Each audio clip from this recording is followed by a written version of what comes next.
টাঙ্গাইলের মধুপুর উপজেলার পৌর এলাকায় মিনি পিকআপ ও বাসের সংঘর্ষে 4 জন নিহত হয়েছে। মঙ্গলবার 19 নভেম্বর ভোর 5:30টার দিকে মধুপুর পৌরসভার মালাউরি সরকারি প্রাথমিক বিদ্যালয়ের সামনে এই দুর্ঘটনা ঘটে। নিহতরা হলেন জামালপুর ইসলামপুরের আতর আলীর ছেলে রবিউল ইসলাম, সাধুর ছেলে বৈল্লা ও একই এলাকার সুজন। অপরজনের নাম ও ঠিকানা জানা যায়নি। স্থানীয়দের বরাতে মধুপুর থানা পুলিশ জানায়, মালাউরি সরকারি প্রাথমিক বিদ্যালয়ের সামনে রাস্তার ওপর ভোর 5:30টার দিকে ঢাকা থেকে মধুপুরগামী বিনিময় বাস ও মধুপুর থেকে ঢাকাগামী মিনি পিকআপের মুখোমুখি সংঘর্ষ হয়। এতে পিকআপের চালক ও হেলপার ঘটনাস্থলে নিহত হন।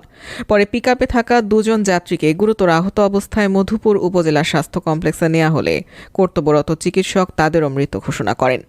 মধুপুর থানার ভারপ্রাপ্ত কর্মকর্তা ওসি ইমরানুল হক বলেন, 4 জনের মরদেহ উদ্ধার করে ময়নাতদন্তের জন্য টাঙ্গাইল জেনারেল হাসপাতালের মর্গে পাঠানো হয়েছে।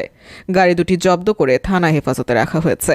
পরবর্তী আইনানুগ ব্যবস্থা শেষে মরদেহগুলো পরিবারের কাছে হস্তান্তর করা হবে।